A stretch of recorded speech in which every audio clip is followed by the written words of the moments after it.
everybody, Zeidoktor here, and this episode of the Typical Manga Review is going to be dedicated to My Hero Academia, Chapter 132, The Plan. By the way, if you aren't already aware of it, by the time this is going to actually be on YouTube, the second season of My Hero Academia, the anime, has started up. I'm apparently doing a simul-dub, so you can see it sub or dub, but they both come out at the same time.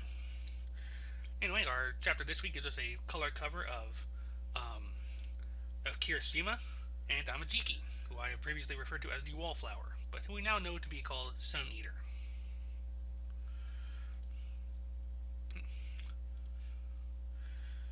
See here, we actually start off with the meeting between Overhaul and Shigaraki. With their 8 feet of the death site underground. Like, what a dreary office you have here. Like, it's actually very Spartan. It's just a couple of couches and a table. But that's just because cluttered configurations aren't really to Overhaul's taste. You've been going round and round underground for 30 minutes, like an ant. What kind of Yakuza house is this supposed to be? We don't know who's watching, nor do we know what our guests are thinking. There are many routes that have been connected underground. This reception room serves as an underground hideout. And because we take these kinds of measures, the 8 precepts have survived to this day. Says one of the minions. Now, what we discussed on the phone the other day, were you for real? That depending on the conditions, you'll side with us? Shigaraki plops down on the couch. That's a rather self-serving way to put it.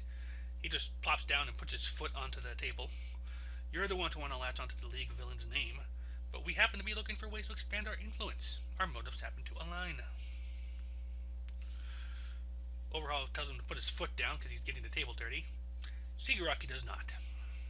I believe that you should be, put your foot down. You're dirtying the table up. I believe that should be, could you please put your foot down, young boss? If anything, you should be bowing your head in respect. First, we don't answer to anyone. We will move however we like. Call it 50-50. In other words, we're willing to work together in a joint venture. Is that the only condition? There's another.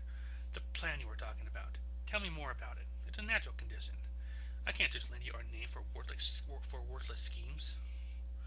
Although, at this point, Shigaraki reaches into his pocket and the minions leap into action. Like, one puts a gun to the back of his head, another one has a giant arm pop out of its tiny body. And these two are named Chronostasis and Mimic, respectively.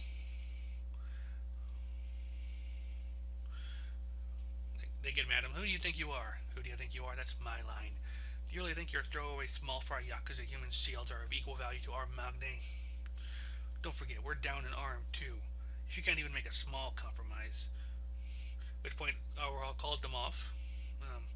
We did come all his way to come to consider the future with us. Let's hear what he has to say. You were in the middle of saying something, weren't you? At which point, Shigaraki pulls out a dart. This has something to do with it. This has something to do with it, right? At this point, the scene shifts to Kirishima and Sun Eater, and a big old jolly hero named, he's listed as the BMI hero Fat Gum. Wow, BMI hero. Okay, honestly, looking at him, he kind of reminds me of One Piece's Charlotte Opera, the whipped cream guy. But I digress.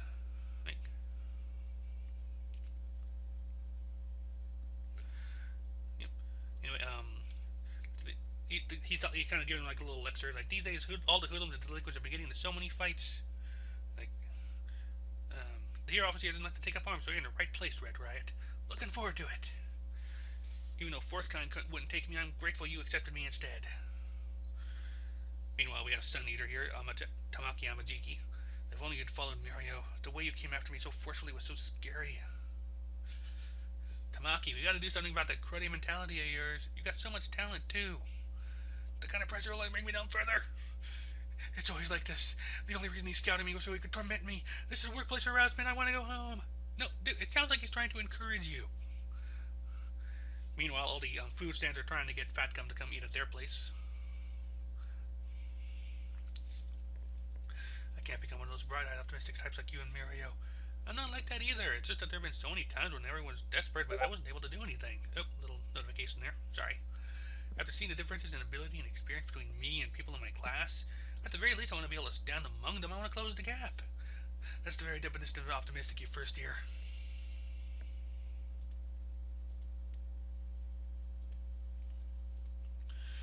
that point, there's a fight breaking out. Speak of the devil. We see some guys in nice suits just kind of fleeing for their lives. Like, idiots, who said you could do business in our turf? Like, just my luck. Just when I finally started to make a name for myself, too. And they're running up, but they run full on into Fat Gum. And he just squishes him in. All except for one guy who manages to turn all papery, commie papery, and just slide under him. But before he can get too far, Amajiki brings out the tentacles. Not as horrible as it sounds. But they are actual octopus tentacles. Coming from his fingers.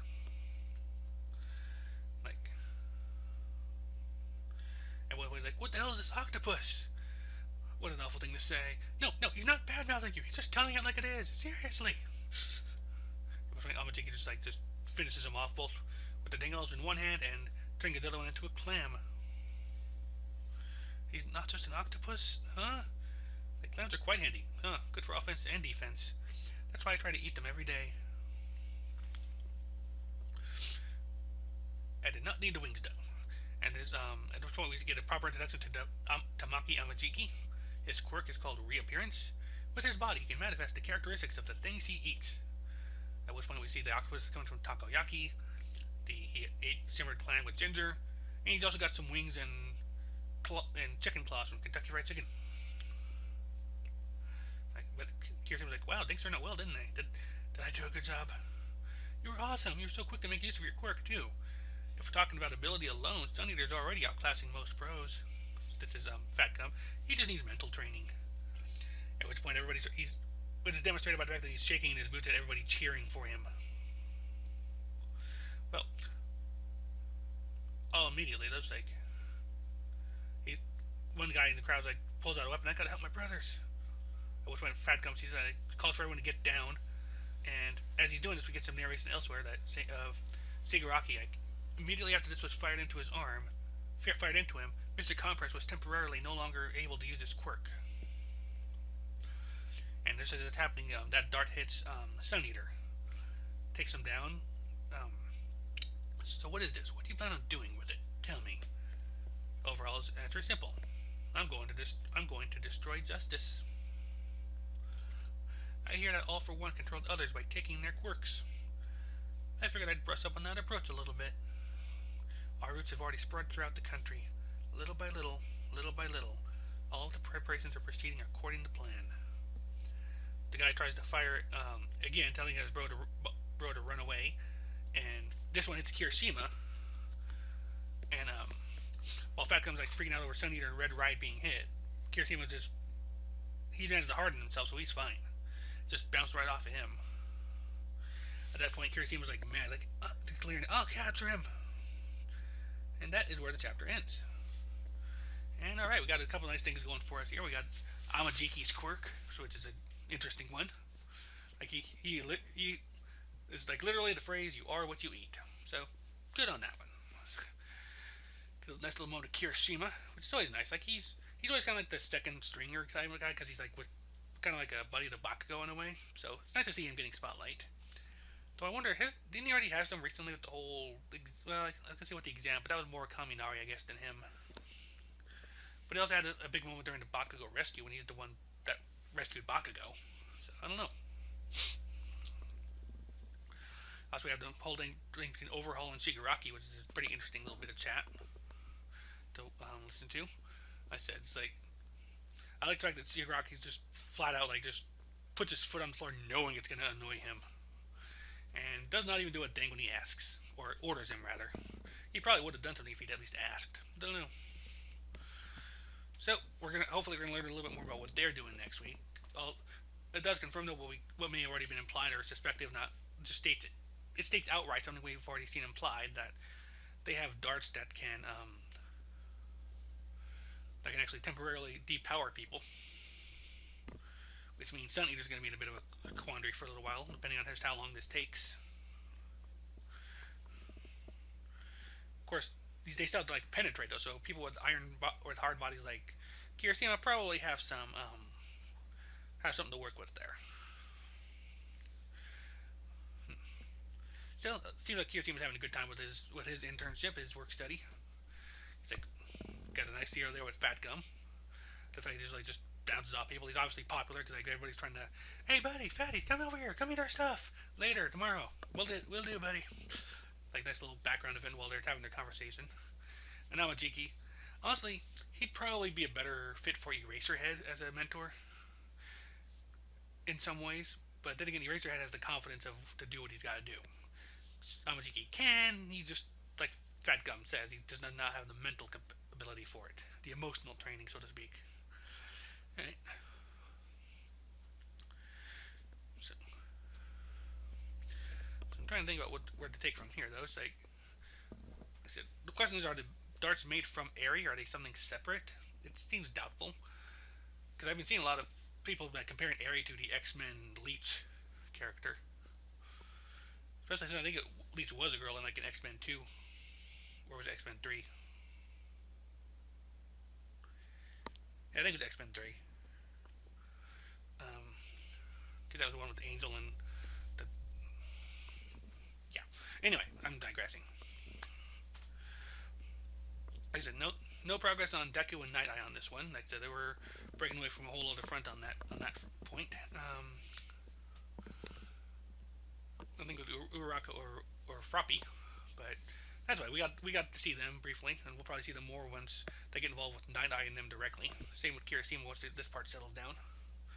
Actually, next chapter we'll probably see the very a page or two of just this. I don't know. Looking at Kirishima's expression on that last page, I'm wondering if maybe he's like gonna go a little too wild, like go a little too far, and get himself in trouble. But otherwise, it's gonna be an issue with that. And I'm sure that since they're kind of coming into this, and because these guys probably were yakuza, or at least mobsters of some kind, gangsters of some kind, that they're probably gonna be focusing on these darts for a little while. Probably gonna be one of these guys are gonna end up being a lead, but again, kind of going with the whole theme I had with the One Piece review, where these guys are doing like really dumbass moves for conspirators. Why are you? I mean, I guess if you want to just show chaos and such, that's fine. But why would you give like the random mooks the power nullifying weapon? I mean, what if something like this happens? The heroes know about it, and they can maybe even work out a way around it, like a vaccine or something to, or identify its source. At which point they're going to be trouble all around. Alright. But I suppose that's neither here nor there at the moment.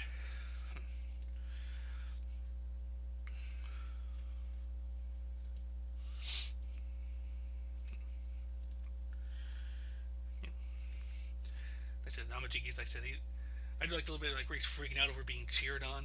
Like that's why I think he's probably better fit for Eraserhead, who also prefers to avoid the crowds.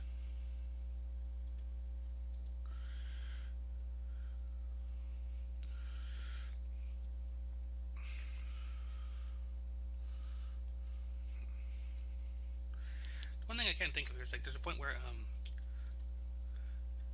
like when the Fat Gum is like taking on the gangsters, like one of them slips under him, like, but he's like, you have a quirk like Edge's, and I'm not sure who he's referring to with that. If anyone could give me like a hint on that one, I cannot think of who that might be. I'm sorry I've heard the name, and I'm sure I'll know it once I hear it, but I cannot think of it right off the top of my head.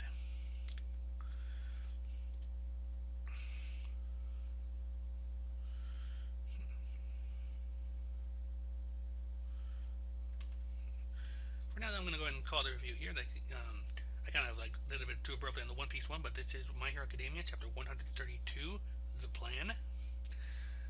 Unlike One Piece, this will not be on break next week. So until next week, you have a good time and bye bye.